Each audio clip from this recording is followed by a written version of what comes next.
Dear students, आज हम बात करेंगे व्यापार की शर्तों को प्रभावित करने वाले घटकों के बारे में, यानी कि factors affecting terms of trade. मैंने आपको टर्म्स ऑफ ट्रेड तो बताया कि टर्म्स ऑफ ट्रेड होते क्या हैं, कॉन्सेप्ट बताया, फिर मैंने आपको बताया किस प्रकार वो क्लासीफाई किया जाता है। आज हम बात करते हैं कि कौन कौन से फैक्टर्स हैं जो टर्म्स ऑफ ट्रेड को मैनिपुलेट करते हैं, उनको प्रभावित करते हैं। सबसे पहला आप ध्यान दीजिए यहाँ पे, वो है एक्सपोर्ट एंड इम्पोर्ट इलास्टिसिटीज। जब हम एक्सपोर्ट करते हैं, हम इंपोर्ट करते हैं, तो उसकी इलास्टिसिटीज बहुत ज़्यादा इंपॉर्टेंट हो जाती है।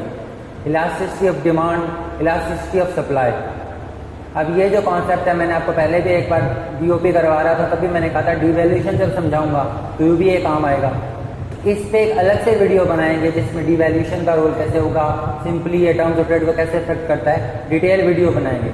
लेकिन आज इसको थोड़ा सा फैक्टर के रूप में मैं आपको समझा देता हूँ कि अगर हम एक्सपोर्ट कर रहे हैं और हमारे जो एक्सपोर्ट इलास्टिक है, हाईली इलास्टिक है, और हमारी जो इम्पोर्ट्स है इनइलास्टिक है, तो हमारे टर्म्स ऑफ ट्रेड हमेशा खराब से ही रहेंगे, क्योंकि हम जो इम्पोर्ट करना है हमको तो इम्पोर्ट करना ही करना है, वो इनइलास्टिक है। इस प्रकार हम एक्सपोर्ट कर रहे हैं, लेकिन वो अगर इलास्टिक हुए तो हमारे एक्सपोर्ट्स बहुत ज़्यादा फ्लक्चुएट कर सकते हैं। ये किस प्रकार होता है, क्या होता है, ये डिटेल में आगे समझेंगे। बस आप इतना समझ लीजिए, एक्सपोर्ट और इम्पोर्ट की जो इलास्टिसिटीज़ हैं, जो उनकी लोच है आयात निर्यात की, वो बहुत ज़्यादा प्रभावित करती हैं टर्म्स ऑफ ट्रेड को। ये तो एक चीज़ हो गई। दूसरी बात होती है सब्स्टिट्यूट्स, प्रतिस्थापन वस्तुएं। जो हम एक्सपोर्ट कर रहे हैं, अगर उनके सब्स्टिट्यूट्स मिल जाते हैं, उनके बदले में ऐसी और वस्तुएं हैं जो उनकी जगह ले सकती हैं, तो हमारी व्यापार की शर्तें ज़्यादा अच्छी नहीं होंगी। हम कुछ ऐसा ये यूनिक प्रोडक्ट एक्सपोर्ट करें जो किसी के पास ना हो या उसका कोई क्लोज सब्स्टिट्यूट ना हो, तो व्यापार की शर्तें अच्छी होंगी। जैसे चाय है तो बहुत सारे देश इसका उत्पादन करें, और एक कॉफ़ी भी है, और दूसरे बेवरेजेस इससे कम्पीट करने लग जाएं, और एक ऐसी चीज़ हम बना रहे हैं, यूनिक चीज़ है, ऐसी जड़ी बूटी है जो भारत में ही मिलती है, तो टर्म्स ऑफ ट्रेड अच्छे होंगे। अब इसके बाद हम एक और चीज़ देखते हैं, nature of exports and imports. हम क्या एक्सपोर्ट कर रहे हैं, क्या इम्पोर्ट कर रहे हैं, किस प्रकार की वस्तुएं, ये भी बहुत ज़्यादा प्रभावित करती हैं। खासकर कि जैसे जो विकासशील देश हैं, अविकसित देश हैं, वो ज़्यादातर क्या है, प्राइमरी प्रोडक्ट्स करते हैं, खेती से जुड़े हुए प्रोडक्ट्स हैं, कच्चा माल है। जो देश प्राइमरी प्रोडक्ट्स ज़्यादा करते हैं, उनकी टर्म्स ऑफ ट्रेड खराब होती हैं। जो यूनिक टेक्नोलॉजी, नई टेक्नोलॉजी, अच्छे मशीन्स करते हैं, कैपिटल गुड्स करते हैं, उनके टर्म्स ऑफ ट्रेड कुछ फेवरेबल होती है। हालांकि थोड़ा सा डिबेटेबल भी रहा है, कुछ इकोनॉमिक्स इससे एग्री नहीं करते, लेकिन ओवरऑल हम ये मान सकते हैं कि जो रॉ मटेरियल करता है, कच्चा माल करता है, उसके टर्म्स ऑफ ट्रेड खराब होते हैं। अब उसके बाद हम देखते हैं कॉम्पिटिटिवनेस। हमारे जो प्रोडक्ट्स हैं, उनकी क्वालिटी कितनी अच्छी है, कितना अच्छे से हम कम्पीट कर सकते हैं, या हम कितना कंपटीशन फेस करते हैं। जनरली जो ये विकासशील देश होते हैं, इनमें कमी रहती है कि इनके जो सभी जो दूसरे विकासशील देश हैं, आपस में इनमें प्रतिस्पर्धा बहुत ज़्यादा रहती है, एक दूसरे को नुकसान ज़्यादा पहुँचाते हैं, फ़ायदा कम पहुँचाते हैं। अंतर्राष्ट्रीय अगर जो मंच रहते हैं, उसमें भी आपस में लड़ते रहते हैं। तो कॉम्पिटिटिवनेस अगर आपके प्रोडक्ट की अच्छी है तब तो ठीक है, लेकिन अगर आप कंपटीशन ज़्यादा फेस कर रहे हैं, तो आपकी क्या है, टर्म्स ऑफ ट्रेड थोड़ी घट जाएगी, कमी आ जाएगी उसमें। अब उसके बाद है पॉलिटिकल सिचुएशन, आपके देश में कैसी है। अगर आपके देश की पॉलिटिकल सिचुएशन अच्छी है, आपकी मजबूत स्थिति, आपके नेताओं की, उन सबकी अच्छा देश में काम है, तो अच्छे टर्म्स ऑफ ट्रेड होंगे। अगर किसी युद्ध में घिर गए हैं और आपको इम्पोर्ट करनी ही पड़ रही है डिफेंस इक्विपमेंट्स, और या आपकी जो आंतरिक उथल पुथल मचती रहती है, कैपिटल इन्फ्लोज अच्छे नहीं आते, तो टर्म्स ऑफ ट्रेड खराब होंगे। फिर आता है प्रोटेक्शन। आप सुरक्षा प्रदान करते हैं, आप कर लगाते हैं, इम्पोर्ट ड्यूटीज़, एक्सपोर्ट ड्यूटीज़, ठीक है। संरक्षणवाद जब होता है, अपने गुड्स को, इंडस्ट्रीज को प्रोटेक्ट करते हैं, तो ये तरीका होता है व्यापार की शर्तों को सुधारने का। अब ये कितना व्यापार की शर्तों को सुधारता है, ये इस बात पर निर्भर करता है कि हम जब ये नीति अपनाएं प्रोटेक्शन की, तब दूसरे देश भी इस नीति को अपना रहे हैं कि नहीं। अगर हम अपना रहे हैं, हम टैरिफ वगैरह लगा के प्रेशर डाल रहे हैं, और उसमें काउंटर मेजर हो जाते हैं, दूसरे देश भी हमारे प्रोडक्ट्स पर टैरिफ लगाने लग जाते हैं, कोटा वगैरह फिक्स करने लग जाते हैं, तो वो बराबर हो जाएगा।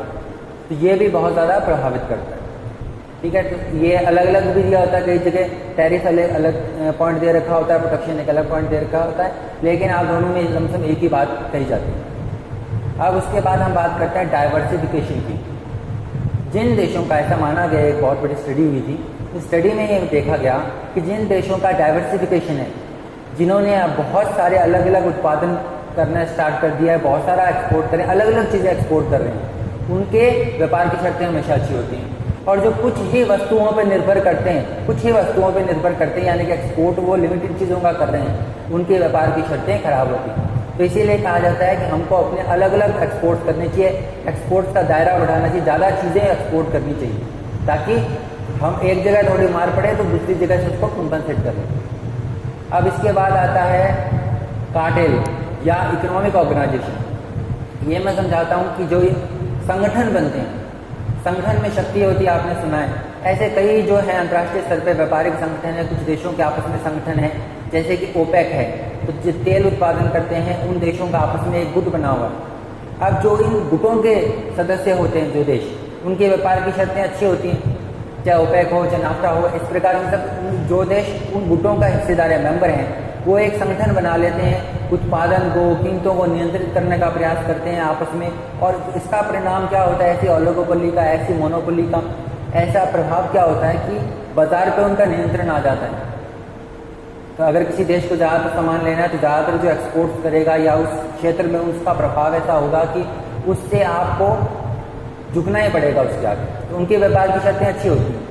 जो देश अकेले व्यापार करते हैं या ऐसा उनका सिस्टम है कि आपस में जो उनकी बनती नहीं, वो एक इकोनॉमिक ब्लॉक नहीं बना पाते, अलग थलग पड़ जाते हैं, उनके व्यापार की शर्तें अच्छी नहीं होंगी। तो जो ऑर्गेनाइजेशन इकोनॉमिक ब्लॉक्स के हिस्से रहते हैं उनके व्यापार की शर्तें अच्छी होती हैं। ओपेक इसका बहुत बड़ा उदाहरण है। उसके बाद हम बात करते हैं व्यापार की शर्तों में एक और चीज़ आ जाती है, वो है टेस्ट एंड प्रेफरेंसेस, यानी कि जैसे टेस्ट एंड प्रेफरेंसेस बदलते रहते हैं। अंतर्राष्ट्रीय जो व्यापार है उसमें अलग अलग देशों में आप सामान बेचते हैं, एक्सपोर्ट करते हैं, अलग अलग नागरिक हैं, सबके कुछ ना कुछ इच्छाएं हैं, आपके अपने जो देश के लोग हैं उनकी इच्छाएं हैं, उसमें बदलाव आता रहता है। तो वो आपके सामान के प्रतिकूल है या अनुकूल है, ये निश्चित करेगी आपके व्यापार की शर्तें कैसी होंगी। मान लीजिए ऐसा ट्रेंड चल पड़ा जिसमें भारतीय वस्तुओं का के प्रति लोगों का रुझान ज़्यादा है, भारत में भी ऐसा टेस्ट एंड प्रेफरेंसेस चल पड़ा, तब तो हमारा रुचि और जो हमारी अपेक्षाएं हैं, जो हमारी इच्छा है, उसके अनुरूप ढलेगी तो हमारे एक्सपोर्ट ज़्यादा होंगे। और अगर ऐसा है कि हम किसी और कल्चर का ज़्यादा इन्फ्लुएंस आ गया, टेस्ट एंड प्रेफरेंसेस उस तरफ चले गए, तो वो उन प्रोडक्ट्स की व्यापार की शर्तें अच्छी होंगी। अब फिर आता है पॉइंट जनसंख्या, पॉपुलेशन।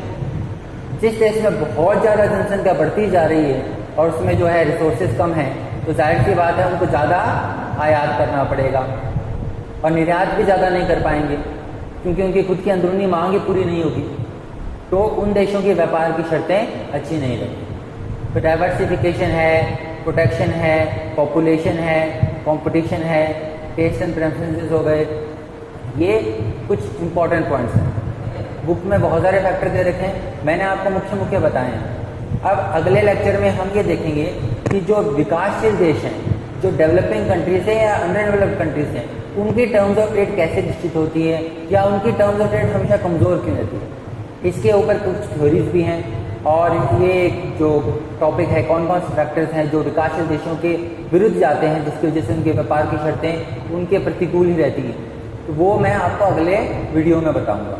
Thank you.